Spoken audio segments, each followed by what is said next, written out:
Non hasten da amaiera bat. Non amaitu hasiera bat. Zer gertatuko litzateke amaiera oro zerbaiten hasiera balitz.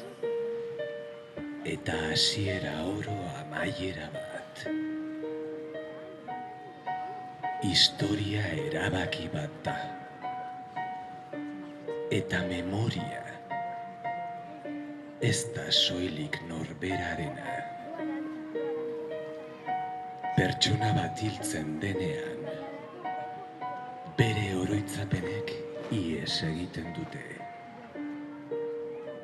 Beste norbaitengan gorpuzteko. Oroitzapen batzuek ez dute desagertu nahi. Isilean geratutako oroitzapenek.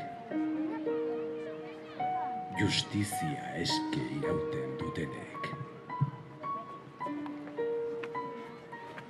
Historia eta isiltasunaren artean ezkutatzen dira. Desagertu nahi ez duten oroitzapenek. Iragana eta orainaren artean. Kafea eta esnearen artean. Yin eta yang artean. Odola eta zainaren artean. Euforia eta etsipenaren artean. Eromena eta zentzutasunaren artean. Sua eta izotzaren artean. Jaboia eta txampuaren artean. Eguzki krema eta krema jeraren artean.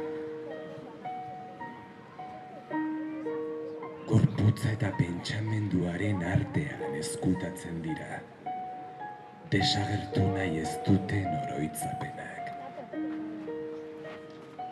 Errealitatea eta fikzioaren artean. Si eta doren artean. Galderen eta erantzunen artean. Aldarrien eta zalantzen artean. Oraina eta geroaren artean. Lehenengo herrialdea eta bigarrenaren artean. Baina zer gertatuko litzateke isileko oroitzapen hauek. Norbaitengan gorpuztuko balira, kaleak hartuko balituzkete, urteetan pilatutako sekretuek. Badira desagertzeari uko egiten dioten oroitzapenak. Beren lekua bilatzen dutenak, bizidunen agendetan.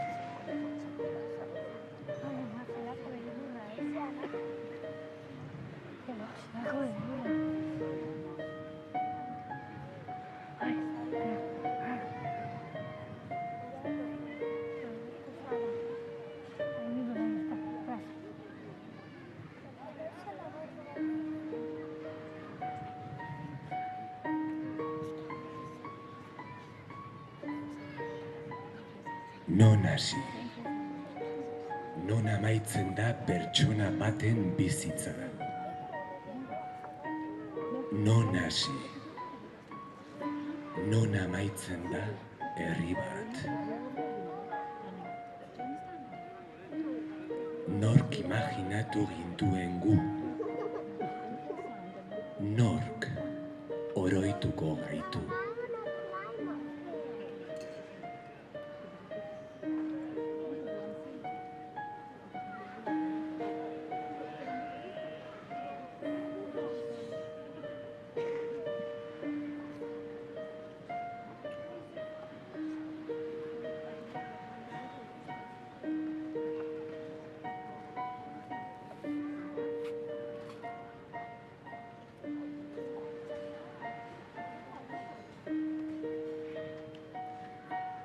Denbora, ulertzen ez dugun itsaso bat da.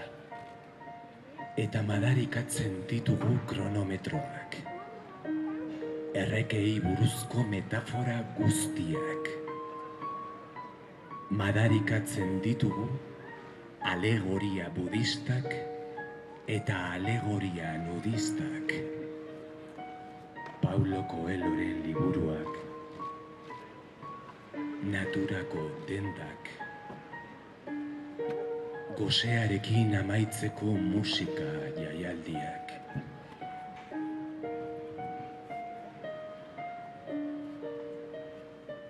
Non hasi. Non amaitzen da oroitzapen bat.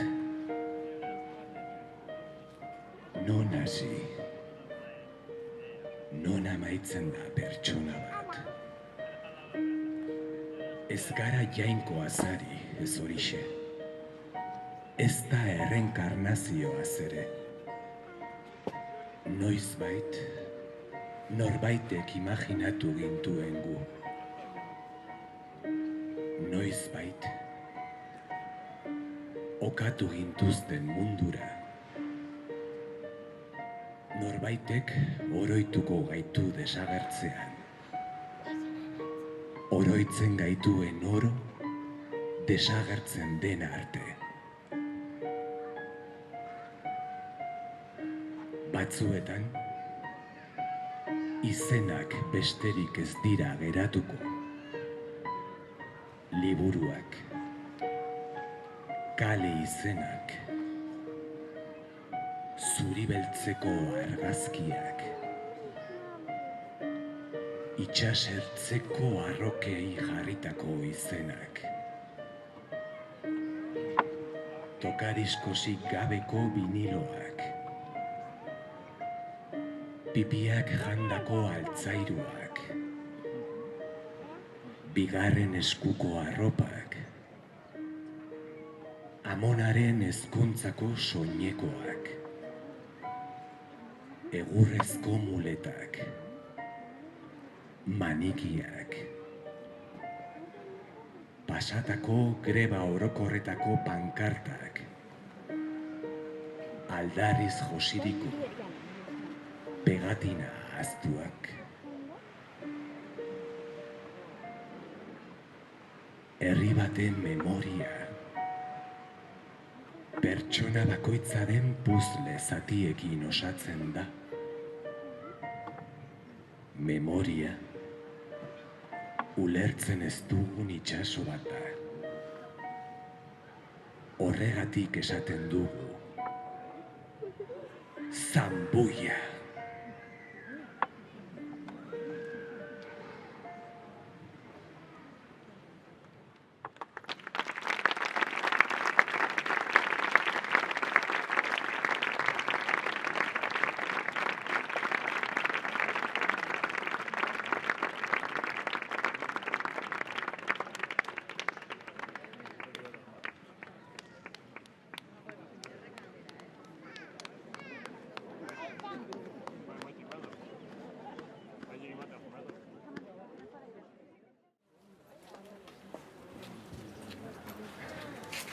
Noizbait, sentitzen dut hau esatea. Hemen gauden guztiok, guztiok, hilik egongo gara. iritsiko lagune bat, auskalo noiz urte asko barru, espero ezagun, zeinean, hemen gaudenen arteko gazteena ere, hiltzorian egongo den. Ordurako beste guztiok hilik egongo gara. Hauxe da, orain eta hemen gauden guztiok, elkarrekin gure bizitzetan biziko dugun momentu bakarra. Elkarrekin. Ez da besterik egongo.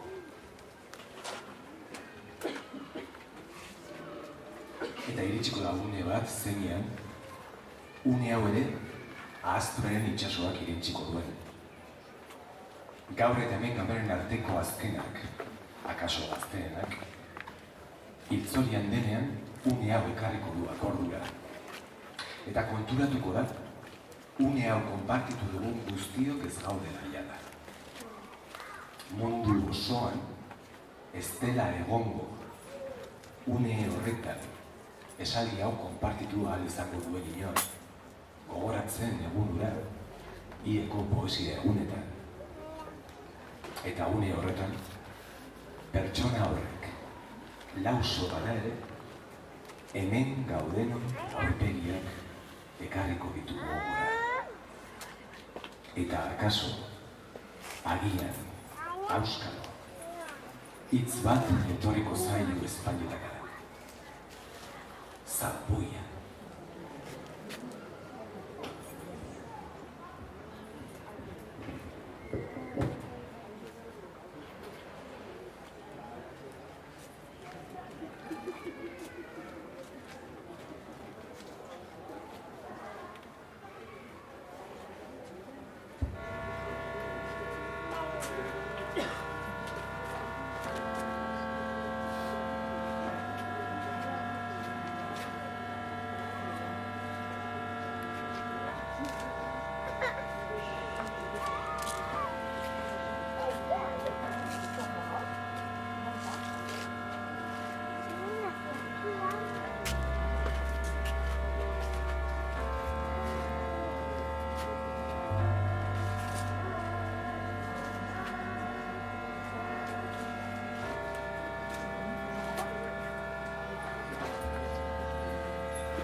Bitan banatua, egon den herria da. Errekak argibitua. Parte bat jautxo atea eta bestea bestearena, bakoitza bere elizarekin. Lurra eta itsasoaren arteko tentsioan eraikitako herria ere badaera. Itsasoaren oldarraldien beldur bizi dena. Uholde egizu. Marea biziek herriko etxeetako erraiak itoko dituzten beldurrez. Tentsiorik, kontrasanik, erdibitu gabeko irudentegiarik gabe ez legoke eanik. Beraz, ea bada hori ere.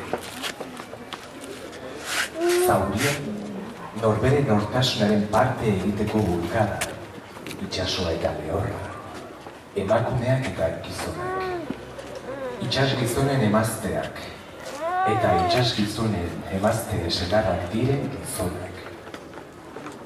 Herriko lagunek kontatzen dutenez, itsas gizonek kanpoan ematen zuten urteko parterik handiena. Eta bien artean, batez ere, emakumeek osatutako herri bat zen ea. Nolako bizitza zen bertakoa. Zeintzuk ziren, emakumeaien penak, zalantzak, sekretuak, desioak, pentsamenduak, aitortzak, beldurrak, haien irudimena isilean, gauen, egunero, uneoro, segurtu.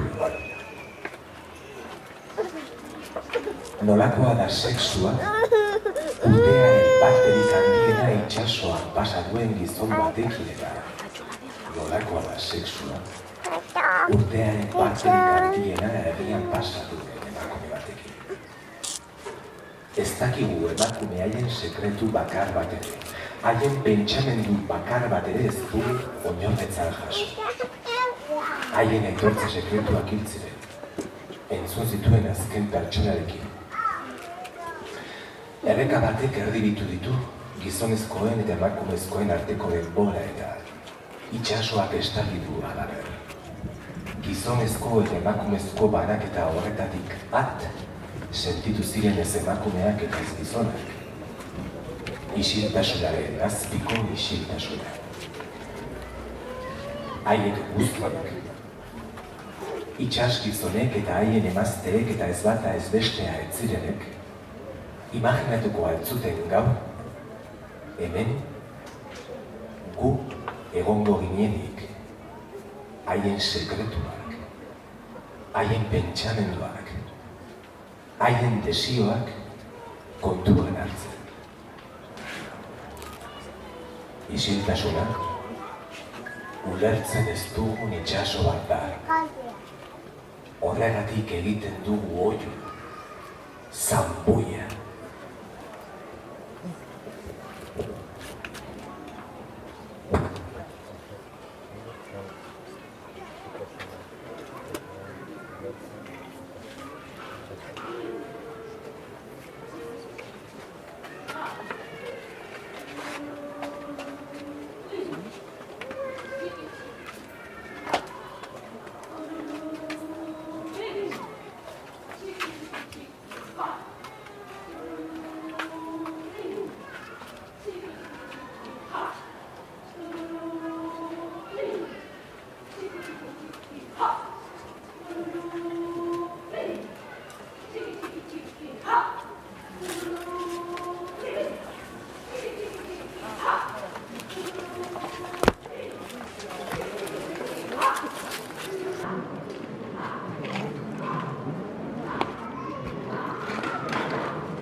edertasun momentu bat izoztu nahi genuke.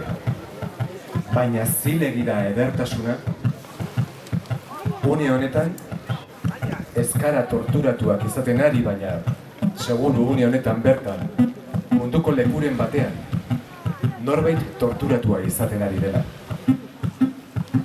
Ez gara ari itsasoan itotzen, baina seguru une honetan bertan, munduko lekuren batean, norbait itotzen ari dela. Samina ekarri dugu gogora, bizitzaren memoria aldarrikatzeko, baina zilegi da poesia, zilegi da elkartasuna, edertasuna. Momentu hau izoztu nahi genuke. Izotza bizitzeko kolpeen ubeldurak lasaitzeko eta izotza bizitza ospatzeko. Gintonik bat, 100 milaka milioika gintonik.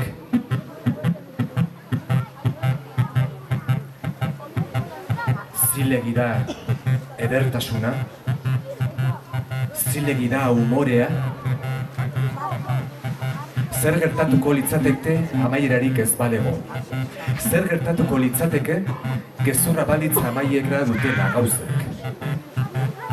Zilegi da edertasuna, zilegi da umorea, nolakoa litzateke gure bizitza, gauzek amaierarik ez badute. Nolakoa litzateke gure bizitza, munduko futbol ligak amaierarik ez balu. Ciudadanos, kafea, negu gorriak, orgasmoak amaierarik ez balu. Txokolatezko bizkotxoak, kaka egiteko gogoak, hilda jainkoa kanta, depilazioari buruzko iragarki bat. Zer gertatuko litzateke, nolakoa litzateke mundua, goenkale sekula amaituko ez balitz. Gora heriotza. Gora heriotza.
Guk ez dugu hil nahi. Baina hilko garela jakingo ez bagenu, ez genuke telebistarik itzaliko, ez genuke drogarik hartuko edo droga guztiak hartuko. Ez genuke txortan egingo azkeneko aldia balitz bezala edo lehenengo aldia balitz bezala edo 52.000. aldia balitz bezala. Ez genuke manifestaziorik antolatuko. Ez genuke Eako poesiagunik biziko. Heriotza, ulertzen ez dugun itsaso bat da. Horregatik egiten dugu oihu, zanboia.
Momentu hau izoztu nahi genuke. Izotza, bizitzako kolpeen mina lasaitzeko eta izotza bizitza ospatzeko. Gintonik bat, 100 gintonik, 1000 milioika gintonik. Artela noro da, gauzei amaiera bat emateko alegina. Artela norok nahi luke izan, ahazturarentzat erremedioa. Isildutako oroitzapenek, uko egiten diote desagertzeari. Batzuetan izenak besterik ez dira geratuko haiengatik. Leku izenak agian, ieko itxasertzeko arrokenak bezala, herritarrek jarriak. Atekarri, kaiarrixa, zurtzi lojente, moskixa, aitxandi, ezutoki, lapatxak, salbarri, bixerreka. Ieko itxasertzeko arrokek, dagoeneko ez dauden herritarrek oroitzapenak gordeko balituzte bezala. Jendeak misterio aire batekin ahoskatuko ditu leku izenok.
Non hasi, non amaitzen da pertsona bat.